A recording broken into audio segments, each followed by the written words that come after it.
Well, it's a truly a great pleasure and a great honor for me tonight to introduce Jeff Immelt. He is the 9th chairman of the General Electric Company, a post that he's held since September 7, 2001, a date that he and I discussed earlier. Raised in Cincinnati, he joined the GE in 1982, a second-generation member of that storied company. His father, Joseph, had managed the GE aircraft engines division before him. Jeff received his MBA here at Harvard after graduating in math and economics from that school in the north, Dartmouth, where, as you can see when he stood up, he also played football. Jeff has held several global leadership positions with GE, including plastics, appliances, and healthcare. Jeff led the GE Healthcare division for his last 3 years before becoming CEO, and during that time he increased the R&D budget by over 100% and made over $2.3 billion in acquisitions in that area. While leading healthcare, he built many relations at the Partners Hospital. We've been discussing some of the radiology chiefs tonight, but one of them was with the late Frank Yolaz, father of a modern-day image-guiding therapy, who was working on a highly disruptive neuroscience application for his MRI-guided focused ultrasound at the time of his death this last September. During his tenure as chairman of CEO of General Electric, Jeff has transformed GE into a model of a global industrial enterprise. This includes major investments to strengthen the infrastructure portfolio while substantially reducing financial services, including the major transaction that we heard about last month with Blackstone and Wells Fargo. As he guides GE back to its manufacturing roots and forward into an ever more integrated world economy, healthcare and its nearly $20 billion in annual revenue will be a high priority for the company. Jeff has already broadened the healthcare diagnostic franchise to include the life sciences and healthcare IT. He is carefully tailoring GE to succeed in a market that is demanding more technology, more flexibility, and more custom solutions. Jeff has been named one of the world's best CEOs 3 times by Barron's, and since he began serving as chief executive officer, GE has been named America's most admired company in a poll conducted by Fortune magazine, and one of the world's most respected companies in polls conducted by both Barron's and the Financial Times. Jeff was the chair of President Obama's Council on Jobs and Competitiveness. He is a member of the American Academy of Arts and Sciences, and he and his wife have 1 daughter. Please give a warm welcome to Jeff Immelt. Thank you. Thanks, Ed. It's such an honor to be here tonight. I'm just going to say a few words, and then it's always fun to work with Nancy and much more interesting. But first, I'd like to say I've known Partners for the better part of 20 years. This is a fantastic institution that really is driving innovation globally in healthcare. So congratulations for what you do. As Ed said, I've had great friends here, but Frank Yolans, who died tragically, for those people in the Brigham family, was a great friend of mine. And like most physicians, thought nothing about telling the CEO of GE Healthcare, you don't know what in the hell you're doing. Do it my way. So he was a great doctor and collaborator in that way. So I have great fond collaborations in the room tonight. So a couple points just to begin. We're going to be working on healthcare the rest of our lives. It's going to continue to grow as a percentage of the GDP. It's almost a certainty that it'll be 20% of the U.S. economy going forward. It'll be greater than 10% in almost every economy on the world. No matter how old you are, what business you're in, no matter what you're doing, you're going to be working in healthcare in some way, shape, or form the rest of your life. So whether I was speaking to this room or speaking to a group of industrialists, I would give them the same fundamental message. The science is amazing. When I sit in a room like this, and when I sit in other great institutions around the world, the promise of healthcare is fantastic. And the issue is who's going to pay and how can we drive cost, quality, and outcomes into the future. But it's great science, it's a growth business, it's an important part, it touches everybody's life. The work we're doing in this room is spectacularly important. In GE, we have a unique setting because we've been giving employee health care since 1947. So in some ways, I'm a payer. We have almost 600,000 covered lives as a company. And I'm in the industry. We have a $20 billion business mainly in diagnostics. And when we can earn more in our healthcare business than we pay on employee healthcare costs, we consider that a pretty good year. That happens most years. And so I see this problem kind of coming and going. And I'm a math major, so I think about everything as a linear equation or a systems problem. And as I think about investing or the activities we have inside GE, there's almost 5 different strains that are sometimes conflicting with each other, but 5 pathways that somehow have to be integrated if we really want to drive cost, quality, and access in the future. One is running a big employee base as a big payer. You have to drive consumer-based plans. Unless you have more consumer choice, you never truly bend the cost of healthcare. That's one. The second is this whole notion of predictive medicine, precision medicine, whatever you want to call it, but the marriage of diagnostics and therapy, particularly around chronic disease, that is the holy grail. So investing in that, putting the cost there to lower cost over time is hugely important. Driving low-cost systems, cost, quality, and access. We have to find ways to eliminate error, reduce error, drive more consistency in practice. But driving more productive systems is incredibly important. When I travel to India, you open up the Sunday paper, they advertise MR scans in India like they do automobiles in the United States. They're $100 or $200 for an MR scan. Procedures are less costly. Driving lower cost systems is incredibly important. Fourth, there has to be some kind of payer reform if you want to drive real change in the future. Whether we have that or not, I'll let you guys debate it over the next couple of days.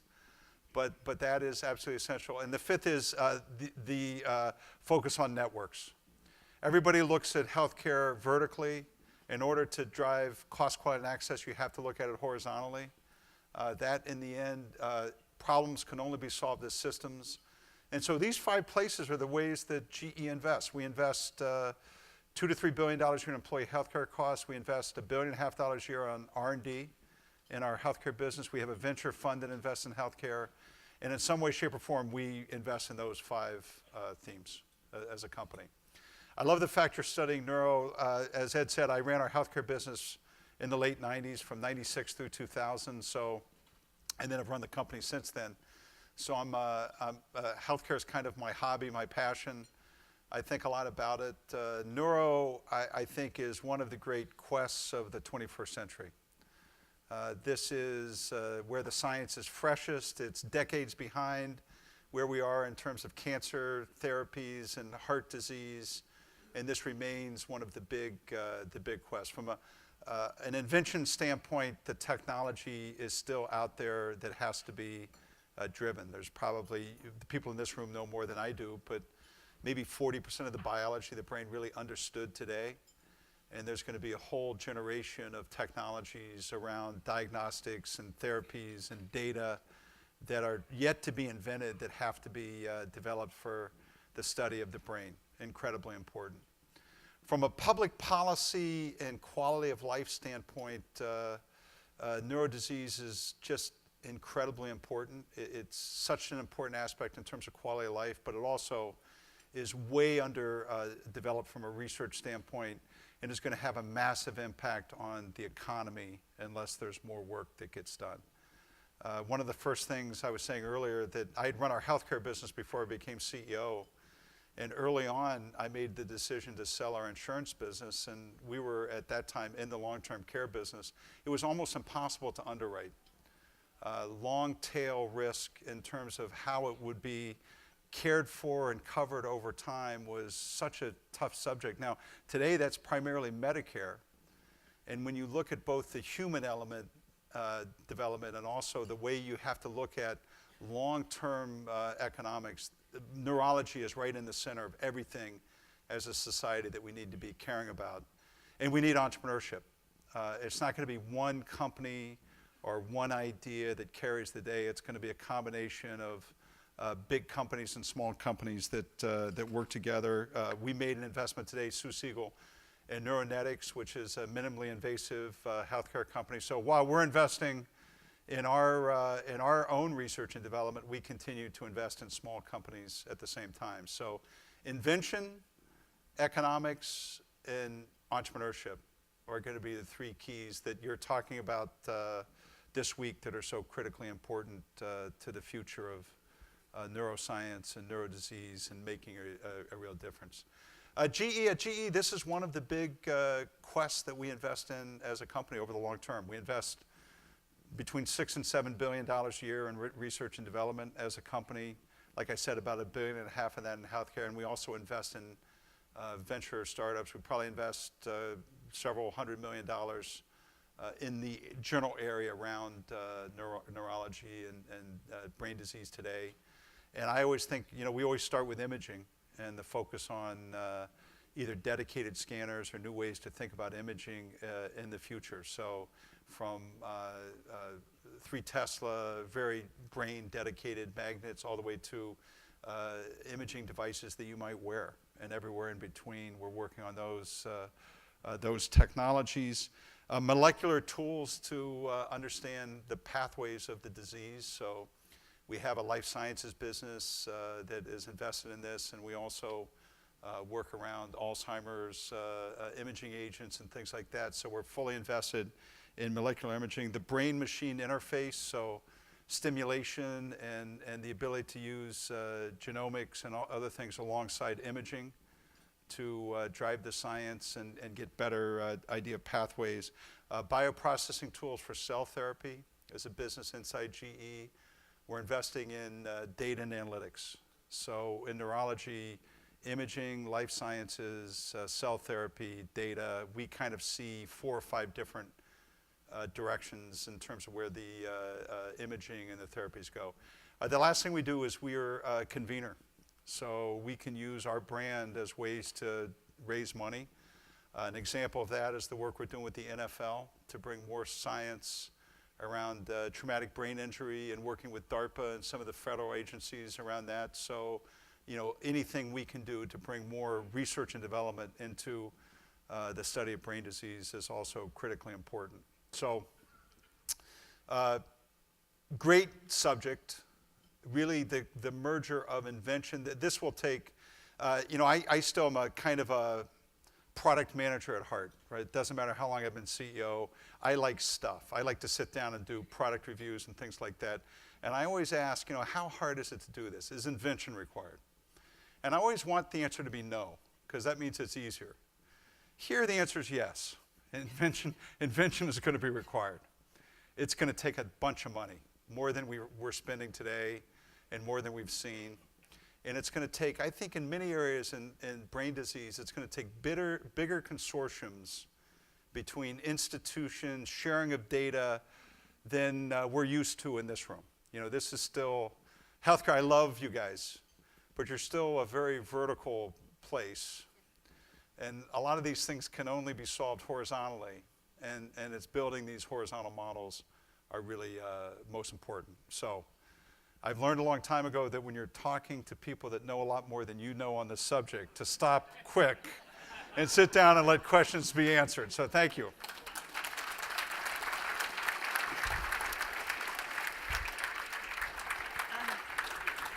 So I have to explain this sort of wacky relationship a little bit for those of you in the room. I was at ABC News for 17 years and left to work for Johnson & Johnson, at which point I had this brilliant idea for a joint venture between J&J and I thought the only other big ethical company out there, which would be GE. So I talked the CEO into giving me some seed money because I had this whole idea that GE and J&J had battled out over CT scans and GE won. But now there was all about data, and they would share their toys, and the CEOs liked each other, and there would be this great way to put these two companies together. So the only person I knew at GE was a guy named Jeff Zucker. So I called him, And I said, so I have a great idea for GE and J&J to work together. And he said, well, it'll only work if you come back to television. I said, I have no desire to be on television. I just want to work for GE. So before you know it, I'm doing television, but I haven't found him. So we meet each other at a party, and about that time, there's this rumor that he's going to start spinning off companies. The new GE is taking shape. Now, I remembered it as a body block. He maybe just remembered that I shoved a glass of wine at him in the corner. But I said, rumor has it that the mothership is going to start selling certain parts of the corporation. Starting with NBC. Correct. And he said, rumors happen. And I said, what's your email? Yeah. He said, here it is. And I said, well, if you sell that company, please don't sell me.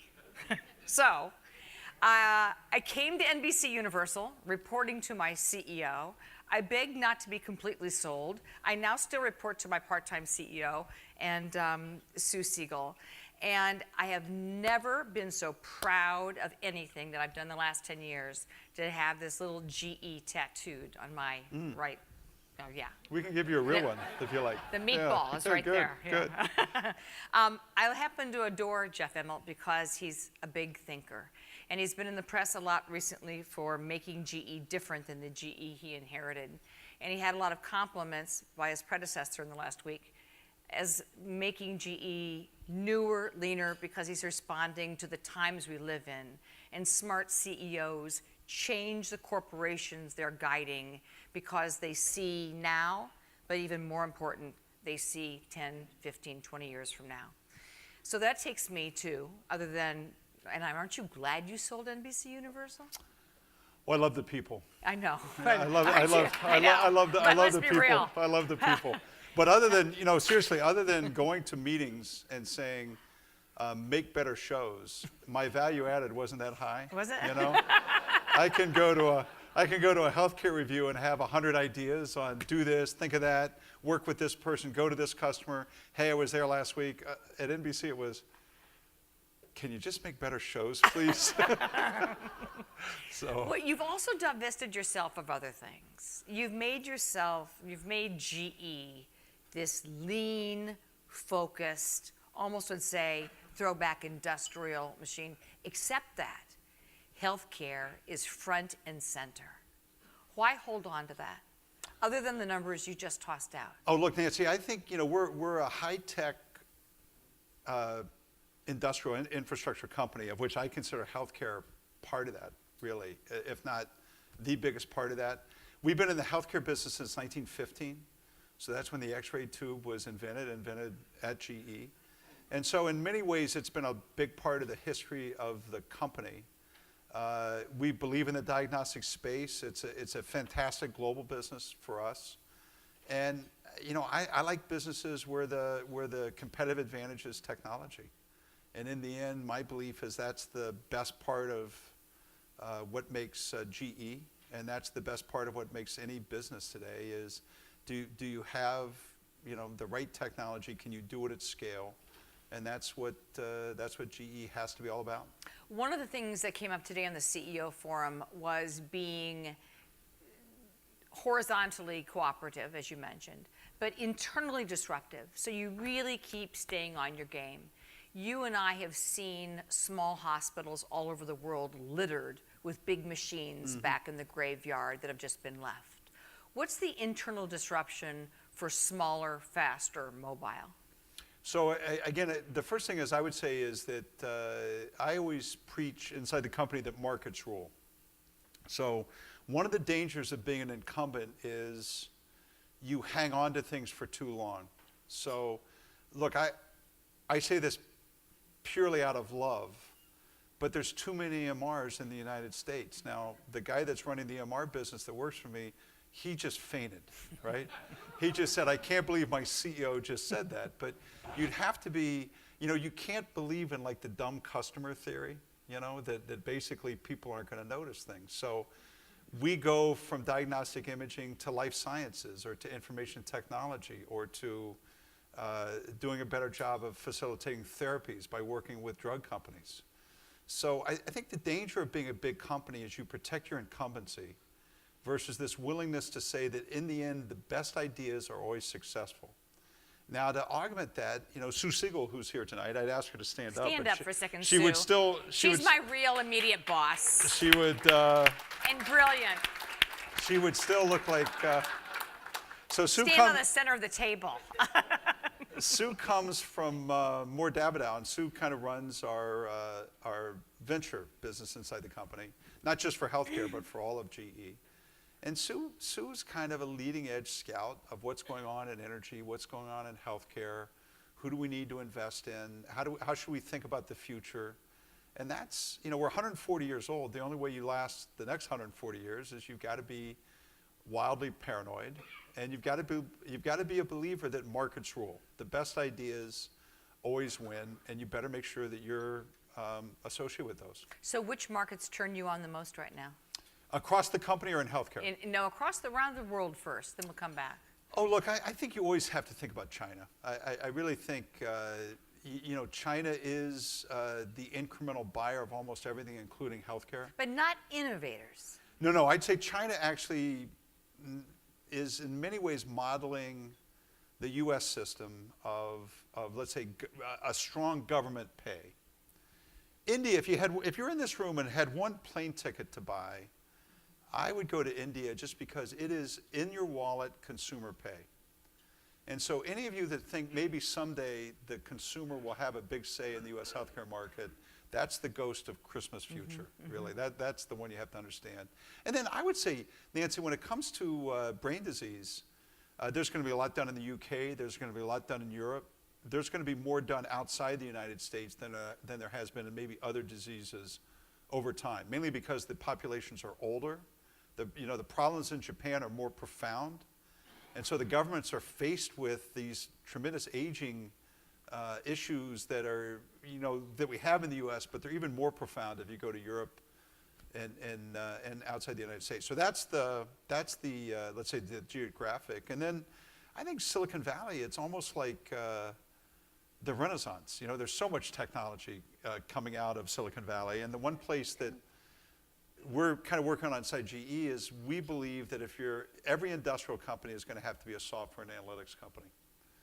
So the notion today is that a jet engine or an MR scanner is producing terabytes of data. So if you want to maintain your competitive edge in the future, you're going to have to be, if you say, look, Oracle does software and we do hardware, you're going to get crushed in the future. So we've invested a couple $2 billion over the last 3 or 4 years in data and analytics.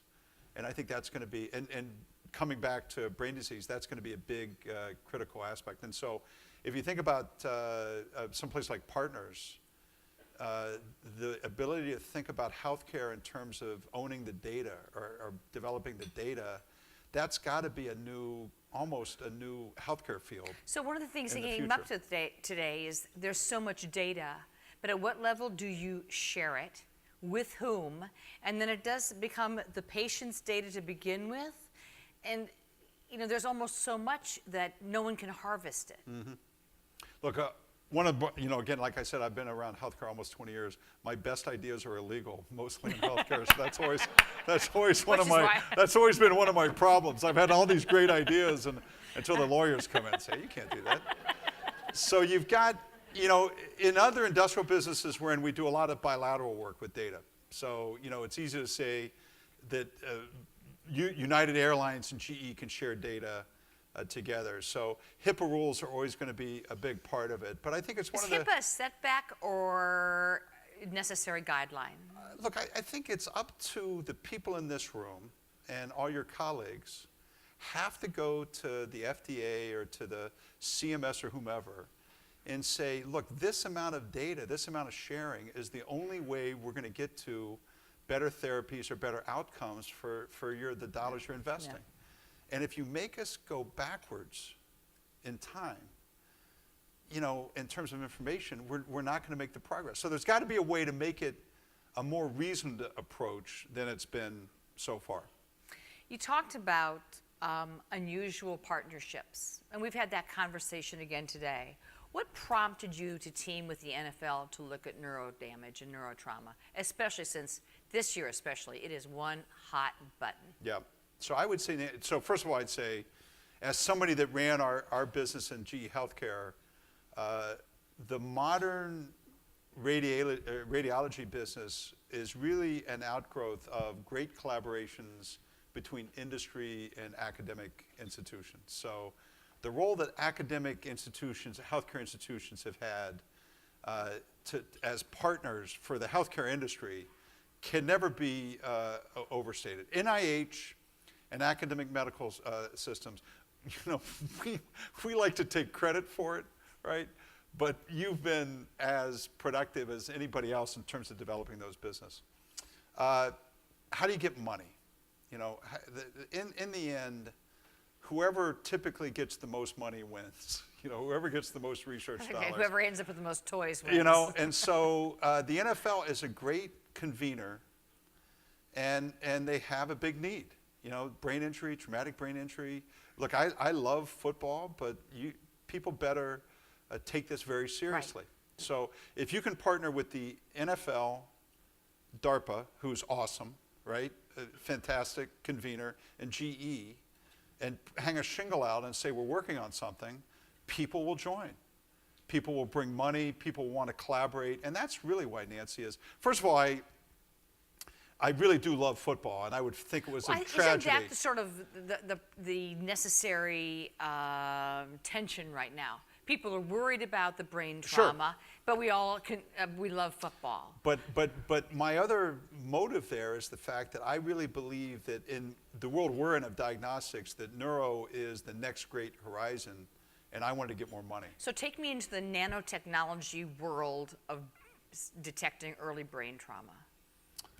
Oh gosh, I think there's going to be a variety of different tools, starting from new ways to use PET and MR to really pick Smaller? up. Well, you can maybe use existing framework to see, but you might actually have kind of brain-only devices that you use, and it's this marriage between what you're picking up in the physics with marrying that with brain waves, and actually being able to see how different impulses work and things like that. So functional imaging has been around for 15 or 20 years. How does that get used?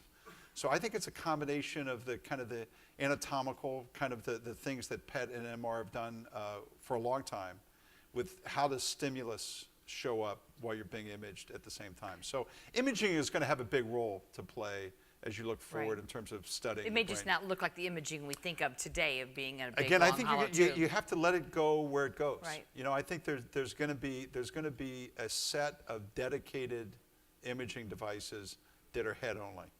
Now those are always hard to do commercially, but those are places you start with. Those are places like partners, because you can actually collaborate from a research standpoint with it.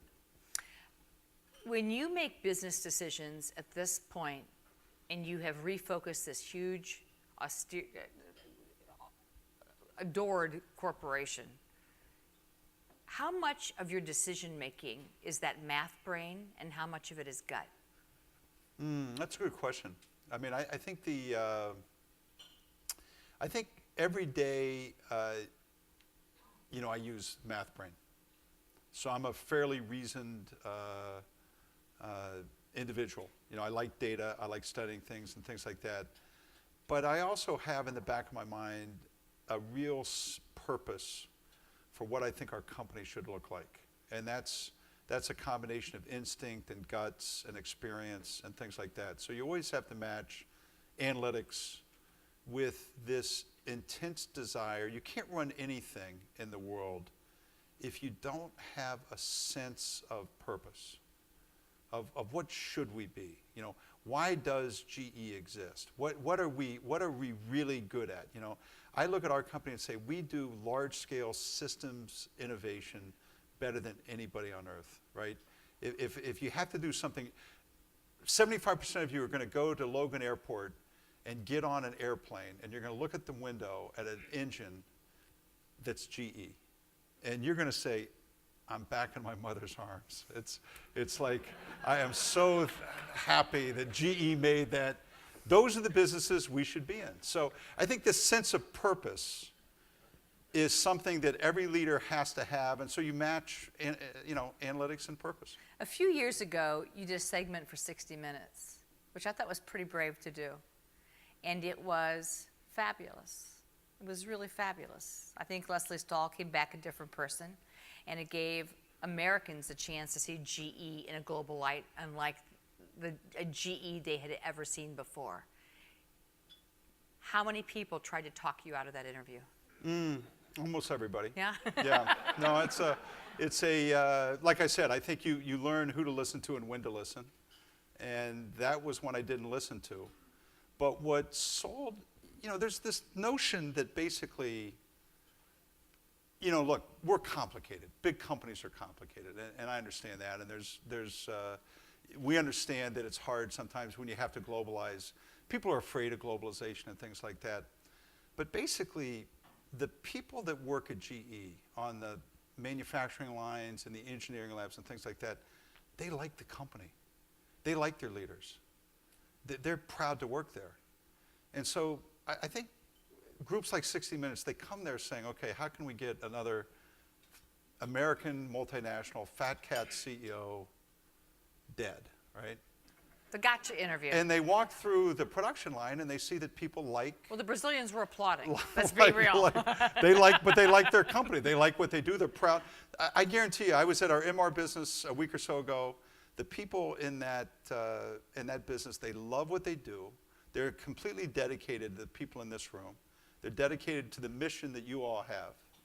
And they're proud of their work, right? And so people that work for companies, I know there's a famous senator in a place that's close to here who thinks that corporations aren't people.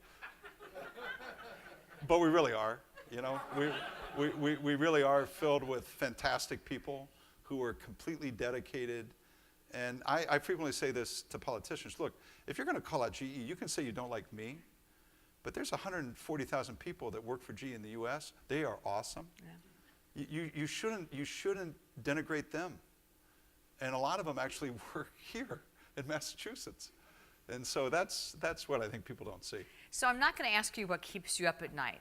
I am going to ask you what makes you so happy to get out of bed in the morning and go to work. I think it's things like this. Look, if you are somehow get lucky enough in your career, like I have, to run a great company with great people like GE, you are like in the Sistine Chapel. You get a chance to lay back and paint on a canvas that's amazing and do things that really matter. And so if I'm on college campuses, I'll say to an engineer, look, if you come to work at GE, you're going to get a chance to work on one of the most difficult problems of your generation, which is going to be brain disease. You're going to get a chance to see it from the front seat of the car. You're going to be one of the players that's going to be there as solutions get developed. And I think that's what never ceases to excite me and to energize me in terms of where you go. And so many challenging customers and people to work with. From the light bulb to a CT scanner to nanotechnology. It's a hell of a history. Yeah. Not bad. Great company. Yeah. Great guy. Thanks, Thank Jeff. you very much. Thank you very much. Thanks.